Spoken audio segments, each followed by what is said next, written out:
pose souvent, est-ce qu'il faut investir au plus fort de la crise?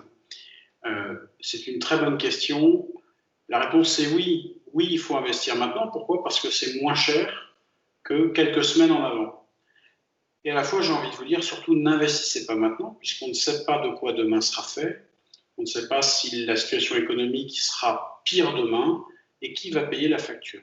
Et le seul moyen de prendre la bonne décision, c'est de revenir à ce que vous êtes, à la stratégie d'investissement que vous portez. Une personne qui a des capitaux aujourd'hui, dès lors que son horizon d'investissement est le long terme, ne doit pas se poser la question de savoir si c'est le bon moment pour investir.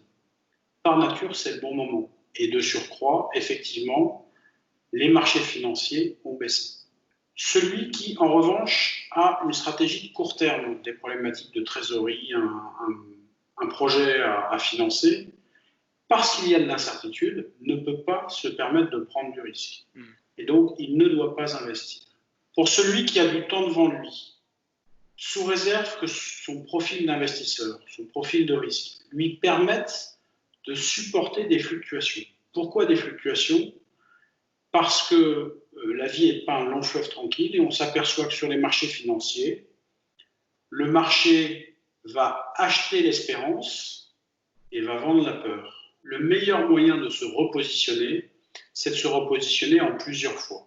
Et ce, de façon mécanique, sans se poser de questions. Si par exemple j'ai une somme de 100 à investir, je décide de l'investir en 5, 6, 7, 8 fois. Et je ne regarde pas le jour de l'investissement, puisqu'il y a toujours un jour meilleur ou un jour pire. Pour une personne qui est déjà positionnée sur le marché et qui a subi la baisse, c'est malheureux, mais normalement, si le travail a été fait en amont, les capitaux qui subissent la baisse sont des capitaux qui étaient inscrits dans une vocation de long terme.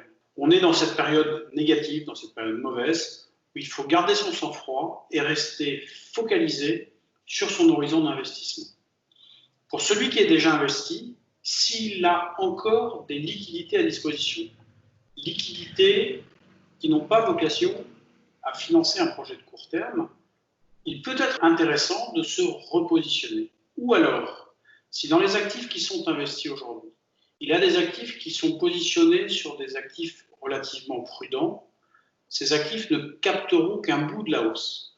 Peut-être qu'il peut accepter une prise de risque renforcée, toujours avec cette logique d'investissement graduel, et un repositionnement sur le long terme, en différant un peu, en se disant j'avais une stratégie à 5-6 ans, je la rallonge de 2 ans. Oui, dans ce cas-là, ça peut avoir du sens de se repositionner, même quand on est déjà investi, on est dans la tourmente.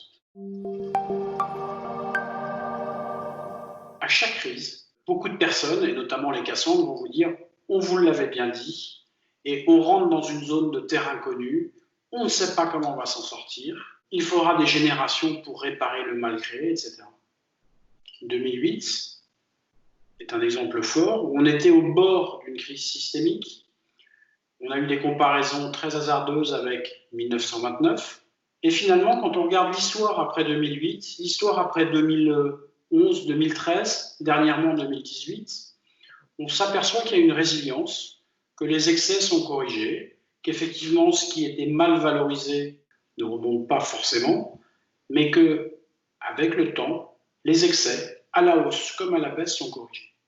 Et je pense que ce regard sur le passé, il est très instructif parce qu'il permet d'éviter de paniquer au plus fort de la crise. Nos clients qui ont connu la crise de 2008 peuvent le dire, on a été là, on leur a dit qu'on rentrait dans une zone de grande turbulence, que nous ne savions pas quelle serait l'évolution économique à court et moyen terme, mais qu'il fallait parfois savoir tenir la position dès lors que le placement avait été réfléchi par rapport à la situation patrimoniale d'une part, que le risque était diversifié d'autre part.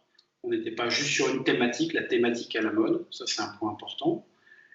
Et rendez-vous quelques mois, soyons raisonnables, quelques années plus tard, ces personnes, malgré la tourmente, malgré la date d'entrée de leur investissement, ont continué à valoriser leur patrimoine et à gagner de l'argent.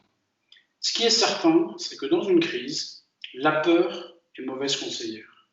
Si à chaque fois que ça baisse, je vends les actifs que j'ai achetés, et je ne reviens, c'est le fameux dicton, vendre au son du canon, acheter au son du violon, si je ne reviens que quand la météo est clémente, je suis à peu près sûr de ne jamais gagner d'argent. Une période de crise, malheureusement, est une période d'opportunité. La seule chose, c'est qu'il faut le faire avec mesure et dans la durée. Oui, c'est le moment d'investir dès lors qu'on a du temps devant soi, qu'on le fait de façon fractionnée, de façon méthodique, en étant bien diversifié.